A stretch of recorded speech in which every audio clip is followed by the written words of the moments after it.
আসসালামু আলাইকুম রহমতুল্লাহ।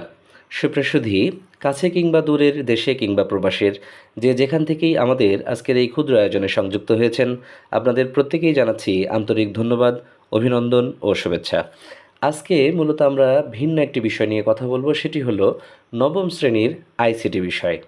এই আইসিটি বিষয়ের প্রথম অধ্যায়ে যে প্রশ্নগুলো পরীক্ষায় আসতে পারে, সম্ভাব্য এরকম 3টি প্রশ্ন নিয়েই আমরা আপনাদের সাথে কথা বলবো খুব ক্ষুদ্র পরিসরে। আপনাদের সাথে আছি আমি, ডক্টর মহিদুল ইসলাম মাহি। প্রথম অধ্যায়ের যে প্রশ্নটি খুবই গুরুত্বপূর্ণ সেটি হলো, তথ্য ও যোগাযোগ প্রযুক্তির বিকাশে উল্লেখযোগ্য 5জন ব্যক্তির পরিচয় দাও। এখানে আমরা যে 5জন ব্যক্তিকে সামনে নিয়ে আসতে পারি তার মধ্যে অন্যতম হলেন Charles Babbage, Ada Lovelace, Jagadish Chandra Basu, Steve jobs এবং বিল গেটস।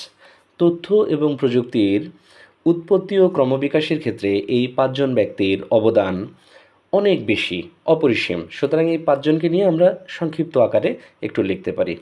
দ্বিতীয় যে প্রশ্নটি আমরা দেখব সেটি হলো, বাংলাদেশে বহুল প্রচলিত 5টি ই সার্ভিস সম্পর্কে লিখো। অর্থাৎ বাংলাদেশে যে ইলেকট্রনিক সার্ভিসগুলো রয়েছে সেই সার্ভিসগুলো সম্পর্কে এখানে আমাদেরকে লিখতে বলা হয়েছে। এরকম প্রশ্নের মার্ক সাধারণত 5 থাকে। সুতরাং 5টি পয়েন্ট ক্ষুদ্র আকারে লিখলেই আমরা এখানে 5 মার্ক পেয়ে যাব।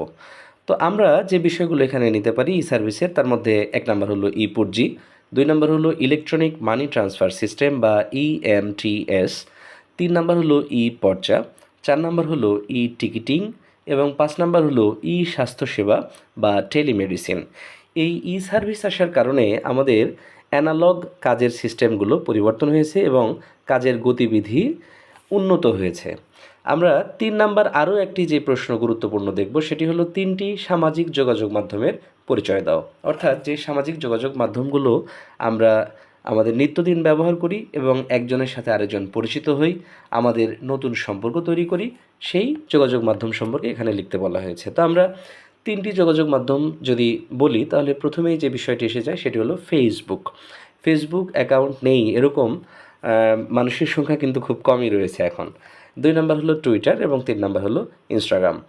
এইখানে এই 3টা পয়েন্টের কারা জনক এবং এগুলো কারা ব্যবহার করে বা হচ্ছে যে এগুলোর আমাদের নিত্যদিনের ডিমান্ড কী, এই বিষয়গুলো নিয়ে কিন্তু আমাদের একটু করে লিখতে হবে। এবং পরীক্ষায় আমরা অনেক সময় দেখি যে পূর্ণরূপ লিখতে আসে, এখানে বিভিন্ন অ্যাব্রিভিয়েটেড বা সংক্ষিপ্ত শব্দ দেওয়া থাকে। এই সংক্ষিপ্ত শব্দগুলোকে একটু বিস্তারিত লিখতে হয়। যেমন এইচটিটিপি এর পূর্ণরূপ হলো হাইপার টেক্সট ট্রান্সফার প্রোটোকল।